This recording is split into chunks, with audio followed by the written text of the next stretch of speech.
This morning on BRN, more food label myths. And we're going to welcome back to the program Michelle Miller, the Farm Babe. Michelle, so great to see you again. Thanks for joining us on the program this morning. Yeah, thanks for having me back. Michelle, I want to ask you, before we get into, we're going to pick up the conversation about some label myths, food label myths, because we didn't get to cover them all last time you were on the program. But I want to just check in to see how America's farmers are doing. And you gave us your background as a farmer, but you speak to a lot of farmers. You talk to a lot of agriculturalists. How are they doing given everything that is going on with the climate, everything that's going on with the weather, and just trying to meet the demands of farming? Yeah, it's been a rough year, not gonna lie. Farmers are seeing unprecedented factors working against them from weather. Commodity prices are terrible for a vast majority of crops. The operational costs for farmers is skyrocketing through the roof.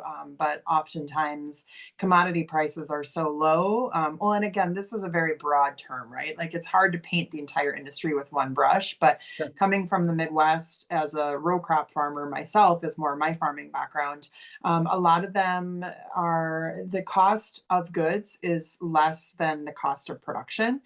So there's a lot of struggles there. And then we're looking at, yeah, hurricanes that just went through Helene and Milton that were absolutely catastrophic. And it's just the bad time of year. When you think about pecan growers, the nut industry in Georgia is one example that just pops out at me because they were just getting ready to harvest. And I forget, but it was like tens of millions of, I mean, if not more. Somebody actually just sent me over the statistics, and I didn't have a chance to like really dive into it. So I would have that number prepared for you. But we get it. The moral of the story is that it's pretty devastating all across the board. The only Yeah. good news, because I don't like to be so doom and Yeah. gloom. Don't be farm girl downer for us. Be farm girl Yeah, right. Farm upper.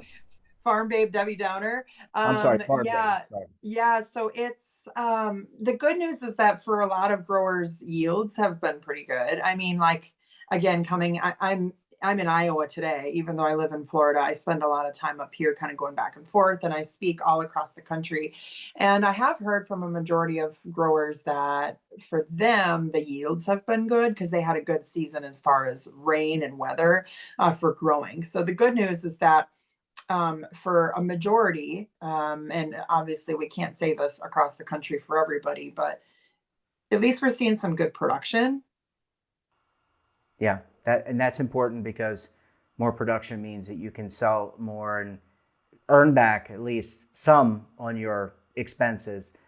Michelle, Yeah, and ag yields matter for yeah, sure. absolutely. And I guess last question, we'll kind of tie this off and move on to our real topic or the topic we were planning to focus on in terms of do, uh, does America need more farmers? Do more people need to get into farming? I mean, certainly there's big agri businesses, and then there are family businesses, but do we need more farmers, people to jump in to be farmers? Yeah, sure. And especially up here in Iowa, University of Iowa has their big ANF, America Needs Farmers campaign that's front and center of the state here. And yeah, I mean, there's always room for people to join our industry. There's a plenty of opportunities and careers and jobs, not just being a farmer, but all across the gambit. There's a ton of opportunity. But yeah, I mean, we need a lot more farmers, but also we have to praise the ones that are growing Yeah. because farmers are 1%, 1 to 2% of the population of North America that are responsible for feeding the 100%.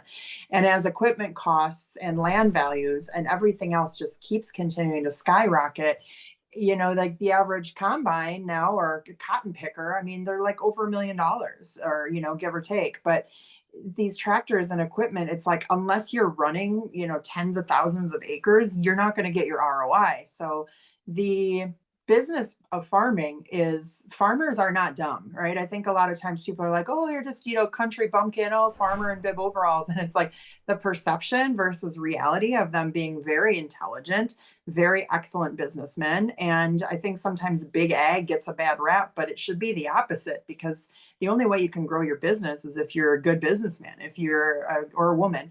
Um, if you know how to balance your books, if you know how to produce, if you know how to reduce your inputs, like if you can reduce pesticides or fertilizer, all that stuff costs money and it's very expensive and time consuming to use. So I think we have to give a lot of credit where credit's due. 97% of farms in the US are family farms. And so I think sometimes people think these big ag is just these big corporations, but it's still the same family farms. It's just their values haven't changed. It's just that their business model has had to keep up with the times and for production to feed the world. Yeah, really good, really well stated. All right, Michelle, let's pick up where we left off. Again, this is based on an article you wrote now over a month ago, but it's on the top 7 food label myths. Let's pick up the conversation. Cage-free eggs are better for you. So first, what are cage-free eggs? And then, Michelle, are they actually better for you? Yeah, so it's a loaded question. A lot of times the economies of scale matter. Is there a difference between free range and pasture range in a backyard flock? Sure. Versus production to feed the world. And so a lot of my information that I share is production agriculture. I care about global food system security here. So for argument's sake, you would say that cage-free eggs are not any better. Nutritionally, they're pretty equivalent. They might say, oh, this one is higher in omega-3s or whatever it says. Oftentimes that improvement is so minimal that it's so minuscule that it doesn't really matter. It's not enough to make a difference nutritionally. But also, a lot of these big egg producers have switched over to cage-free for consumer pressure, not realizing that what we have in our mind of what cage-free means isn't reality. So what they do is they're still raised in these giant barns, but now they've taken the cages away, which means that they're able to run around. They can lay eggs kind of wherever they want. It's not as safe for the workers. It's not as safe for egg quality, for cleanliness. And then the chickens are much more prone to injury and death and disease because they're able to feather pluck each other and run around and do what they want.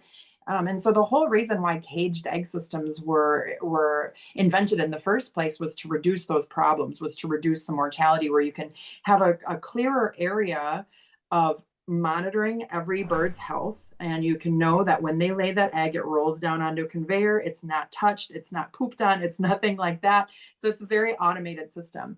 Nowadays, modern cage systems are so much better than they used to be too. A lot of times they'll have what's called an enriched cage, which will have perches and nesting boxes and different levels for them to enrich their natural behaviors. So I think sometimes people think, oh, we have to get them out of these tiny little cages where they can't move. But the science has shown over time with improvements that that's the best interest for their health. But the good news is that it's gotten bigger and better. So now they have a little bit more room to roll around.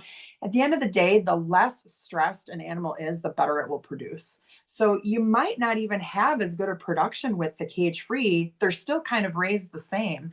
But oftentimes the reason why these indoor buildings are even developed in the first place is because it's a marketing image. You think of like a chicken on a grassy pasture and a beautiful sunny day. You don't think about a blizzard in Minnesota in January. You don't think about the freezing cold. You don't think about predators or heat stroke or disease or all of these things, insects even. I mean, there's so much. So I do encourage people to buy local, right? Oftentimes there's a better flavor profile in, like, say, that backyard egg that comes from a smaller family flock, which there's nothing wrong with that.